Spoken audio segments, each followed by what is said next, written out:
Bihar India का पहला ऐसा स्टेट बन गया है जहां लोग मोबाइल फोन के जरिए अब वोट दे सकते हैं। ये आपने सही सुना।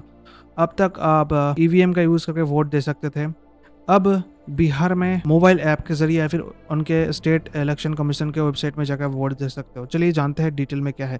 देखिए, state election commissioner Deepak Prasad ने फ्राइडे को बताया है कि अब जो वोटर्स हैं वो एक मोबाइल ऐप के माध्यम से वोटिंग कर सकते हैं और ये नया सिस्टम का पहला इम्प्लीमेंटेशन कल शनिवार 28 जून को होने वाला है पटना, रोहतस और ईस्ट चंपारण के 6 म्यूनिसिपल काउंसिल्स के इलेक्शन में। अगर मान लो किसी को ई वोटिंग करना है तो सबसे पहले उसे अपने मोबाइल में EACBHR ऐप डाउनलोड करना होगा, जो कि सिर्फ एंड्रॉइड फोन्स के लिए अवेलेबल है अभी के लिए। इस ऐप को डाउनलोड करने के बाद उसे अपने इलेक्टोरल रोल पर रजिस्टर्ड मोबाइल नंबर से लिंक करना होगा। ये मोबाइल वोटिंग फैसिलिटी उन लोगों के लिए है जो किसी वजह से पोलिंग बूथ तक नहीं जा सकते हैं। तो आप ये बात अच्छे से समझ लीजिए कि ये फैसिलिटी अभी सबके लिए नहीं है।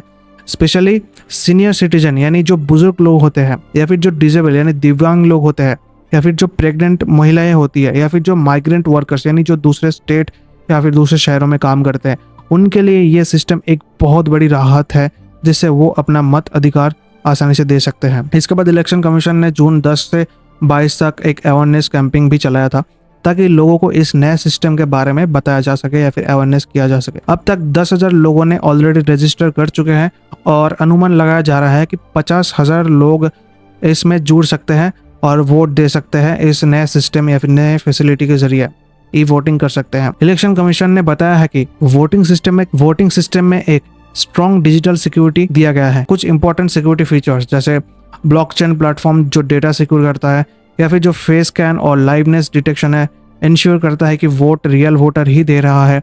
इसके बाद फेस मैच है जो आइडेंटिटी कंफर्म करता है। जैसे आपके मोबाइल में फेस अनलॉक है, जैसे मोबाइल अगर आपका फेस देखता है और फेस मैच होता है तो आपका फ़ोन अनलॉक होता है, तो सेम यहाँ पर भी है। उसके बाद ऑडिट ट्रेल जैसे वीवीपैट हर वोटर का रिकॉर्ड रखता है। तो जो फ्रॉड के या फिर जो टेम्परिंग के क्वेश्चन उठा रहे तो इन सब सिक्योरिटी के चलते अब ये सारे चांसेस, इन सब के चांसेस अब बहुत कम हो चुके हैं। और साथ ही जो लोग मोबाइल यूज नहीं करते, जिनको मोबाइल ऐप के थ्रू ई वोट नहीं करना है, उनके लिए स्टेट इलेक्शन कमीशन की ऑफिशियल वेबसाइट से भी वो लोग वोटिंग कर सकते हैं। डिजिटल वोटिंग सभी के लिए अभी एक्सेसिबल बना दिया गया है। अब इसके लिए 2 अलग अलग ऐप्स बनाए गए हैं। एक ऐप बनाया है CDAC यानी centre for development of advance computing ने, और दूसरा ऐप बनाया है बिहार स्टेट इलेक्शन कमीशन ने।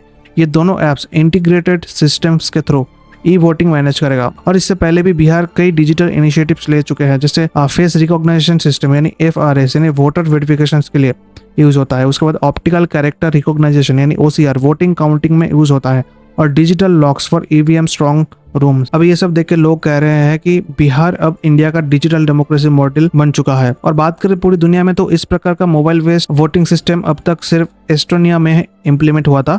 इसलिए ये कहना गलत नहीं होगा कि बिहार ने एक ग्लोबल लेवल इनोवेशन का कदम तो उठाया है। अब इसके ऊपर आपका क्या प्रतिक्रिया है, आपका क्या ओपिनियन है, कमेंट सेक्शन में जरूर बताइए। और वीडियो को देखने के लिए धन्यवाद। चैनल को सब्सक्राइब कीजिए और वीडियो को लाइक कीजिए। जय हिंद।